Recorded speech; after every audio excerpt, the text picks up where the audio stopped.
to all of you. I hope you're having a beautiful time and a wonderful morning, and all of you are enjoying here a lot. Because we have limited time, and I would like to, you know, close it in 14 minutes, not 15. So, my name is Dr. Jay Madan. I am basically, I do astrology, I do Vastu, I do all of it. But here we're going to talk about meditation, something that is very close to me, which is attached to me. And I do believe in the whole way it works.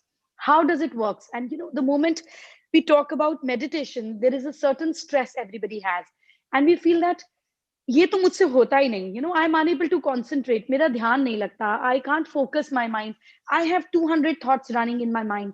So there is too much of stress and anxiety when it comes to the point of meditation. That's not true. So meditation and medication comes from the same root. This is the same root which keeps us sane. So what is the purpose of medication? It heals your body, it heals you physically. Similarly, meditation heals you mentally. We all understand that. But hota kahan hai? I like it, I understand, but it doesn't happen. And especially children of your age, it's a punishment. So if we tell students of your age, let's sit for meditation, they'll feel, "Isse acha to mujhe bhindi khilwa do. I can have tinda tori. Don't ask me to meditate." So it is a stressful thing, which is understandable. But why do you feel that way, and how do we change it is something that we need to understand. I started my meditation when I was 13 years old. So I bunked my school for the first time and went for a Reiki workshop. There I did Om meditation. So we should do things which are not religious specific. This is my first respect to you, that meditation is not something that a Muslim can do, a Christian can do, a Sikh can do, or a Hindu can do or not do. I mean, it's same for everyone. It's like you can't have a paracetamol tablet. A Hindu can have thinking mera fever utrega, and a Muslim eating ki Hindu ka utra hai to mera nahi utrega. It is not like that. A medicine will work same on everybody. If the conditions of the body are same. Similarly, meditation also works in the same way. Now, let me explain it to you why it is important. So our brain is a very interesting instrument, and it's very scientific. So now that we understand that brain has two hemispheres, and who knows it better than psychology students here? Right hemisphere of the brain and left hemisphere of the brain, which is cross body. So your right is managed by your left, and your left is managed by your right. So this brain, left brain, is something which is very manipulative. It has a lot of analysis. It is the masculine part of your side. And this brain, the right brain, which is operated by left, is your brain which is more emotional, more creative. And we have always seen, in Hindu culture, we have seen Shiv and Parvati together, which is called Ardhanarishwar. Actually, there's no Ardhanarishwar. Why a woman and a man would be joined together? On the physical level, yes, we know they do join together. But on the mental level, it is your own brain. It is your midbrain activation. It is your midbrain activation. It is your left brain and your right brain together. But why are we talking about meditation, and why is it even important? So here I'm going to tell you something. When you meet people and you feel that this person is relaxed, this person is easy, the person is the tone of the voice, the way the communication is. There's a lot of easiness in the communication, like I am talking to you right now. This is the brain wave that I might be into when we are into beta. So our brain waves are divided into 5 different forms. First is called gamma.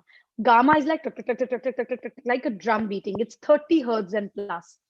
When does that happen? When we have anxiety in life, suddenly there is a announcement in your college that there's this sudden examination, and if you clear it, that is where you go to the next level in college. So everybody will have panic. People will open books, check, do, write exam. The panic situation where we come into the fight or flight mode is the brain level where we are at gamma. Most of the people who are now listening to me and trying to understand, concentrating on what I'm saying, would be just sitting like that and hearing and listening and understanding what I'm trying to say. This is where you are in actually beta brainwave, where we just concentrate. Our attention is very high. Something new is happening. You want to learn something. You have interest in someone. You want to notice. You want to concentrate. Our body language goes like that, like watching a cricket match. You don't miss a ball. You just sit like that and your concentration is super. This is the brain wave where your brain frequency is between 13 to 30 hertz, right? This is where the beta is there. This is what we need in our everyday life. When you are studying, you need to be in beta. When you are in panic, you need to be in gamma. But if you are every day in the same mode, you actually go mad. Because what about the creativity? So here, this is the next level where meditation takes you instantly. It's called alpha brainwave, which is between 18 to 13 hertz. What is this alpha about?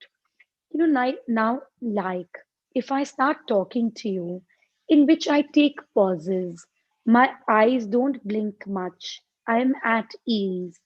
Every word that I am saying is clearer, is making an impact to you. This is where the mind comes into alpha frequency. Now, this is the brain frequency that that is very creative. This is where the creation happens.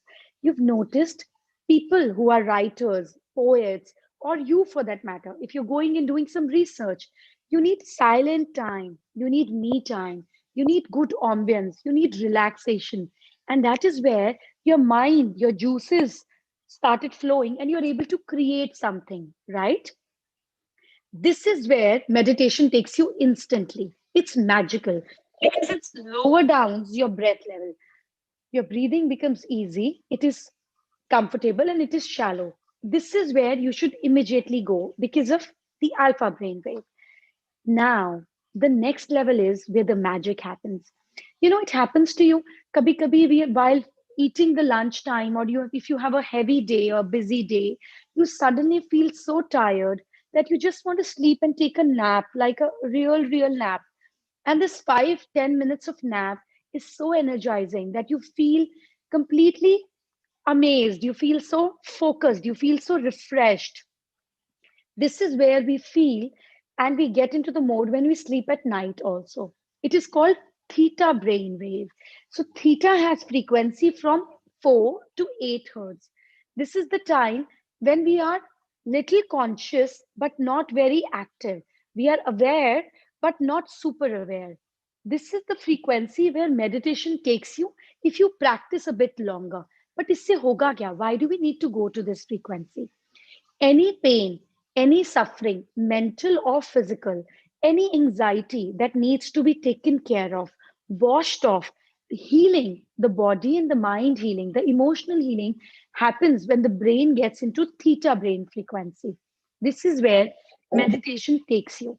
And when you notice how your body reacts when you are in theta, you can immediately come to that cycle. That is what big yogis and siddhas used to do.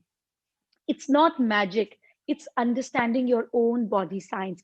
How we simply understand, like for me, I might be allergic to chole, you might be allergic to wheat, somebody's allergic to milk, lactose intolerance. We all understand our body, our food, कि ये खाएंगे acidity होगा, ये खाएंगे problem होगा, इससे खाने से ये problem होगा. You know, so the way we understand food for our body, the moment we understand reactions of our body, what calms us, what breathing pattern, what position, what position of spine, what exactly calms us down. Nothing in the world puts you into anxiety, and that's what mental health is. See, physical health, there are two aspects to it. No, one, we are ill and we are taking medications to take care of it. We are not well and we're taking medication. The second thing is that you know you do things as a preventive measure, to be healthy. You know calcium is important, and after 40 you start taking calcium pills. You take more of vitamin D, you take more collagen to increase your skill, your skin, the suppleness of your skin. You take vitamin C for immunity. So we do a lot of preventive things for health also. Similarly, meditation is a preventive thing for your mental health, but also a curative thing if you have depression, if you have anxiety, if you get into panic mode very easily. And there are different meditations to suit you. Basically, I would put it into two categories. First category is for people who are hyperactive. They need to go into active meditations like jumping, dancing, exhausting their body, and then getting into it. The next one would be passive meditations. In passive meditation, we go to a phase where people who are very calm and relaxed usually go and meditate, and actually they sleep. They don't meditate. So don't confuse yourself that meditation 5 minute kara or neem 40 minute liya, to thinking, oh, I meditated for 45 minutes. No. In meditation, you are aware. That's where the difference is between meditation and sleeping. Now, the fifth brain type or fifth brain wave is called delta wave, which is the frequencies between 1 to 4 hertz. This is the brain frequency where our mind goes in coma, where you're not even conscious. In meditation, also, this stage comes, which is called surti lagai, where you're just lost. You don't even have idea of garmi hai, sardi hai. Your body is not even responding with your mind. You're so much into it. That is what the delta is. And also during very, very deep sleep, when it is sleepless moment, you go into the delta state a bit also. By meditation, you become master of your mind, not slave of your mind.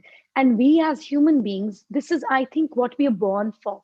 Anything you want to achieve in life, a good married life, a good relationship, happiness, good work, success, money, any damn thing, anything, it cannot be achieved unless and until your brain is not sharp and well equipped to support you. And to get its support, you have to be a master, not a slave requesting for it. And to be a master, meditation is the easiest and the simplest tool. So it is part of your healthy lifestyle. It is not something जिसको हमको बूढ़ा होकर करना है. No, no, no. It's a stupid and a funny concept. Even a 4-year-old child should know, because this is the time your subconscious mind is very active. This is the time you should learn and know the skill. So here am I, selling you all the art of meditation to be a evolved person. With this, I think I have 2 minutes for 2 questions. If you have any, please feel free to ask me.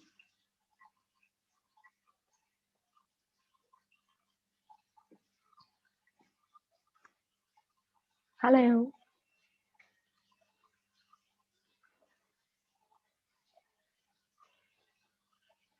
Yes, I can read the questions, so you can send it across. Maybe the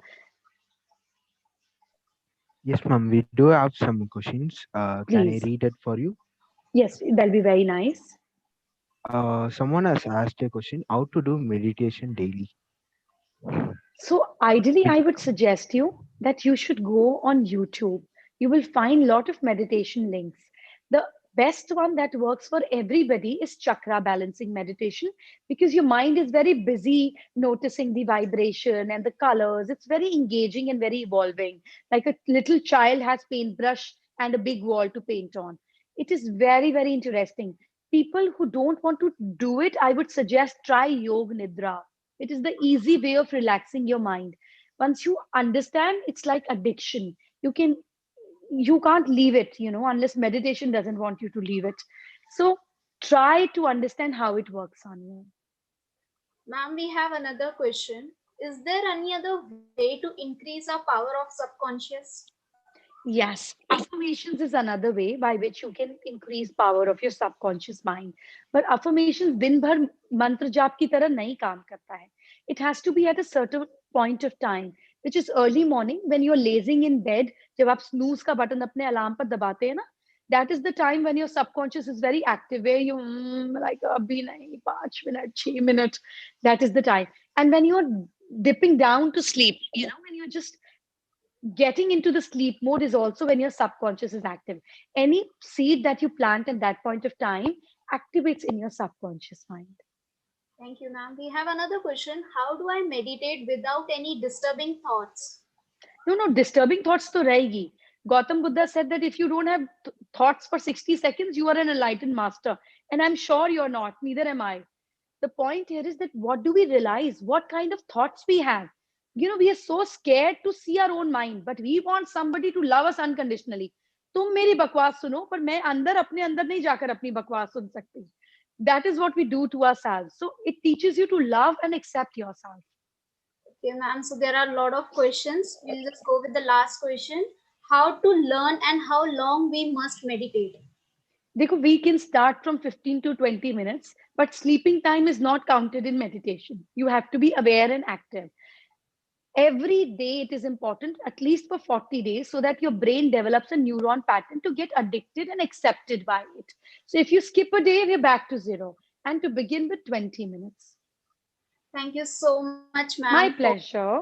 Thank you so much, ma'am, for giving us a valuable time. It's our privilege to have you here and for addressing, enlightening, and so beautifully about the meditation and reinforcing us to start picking up that habit.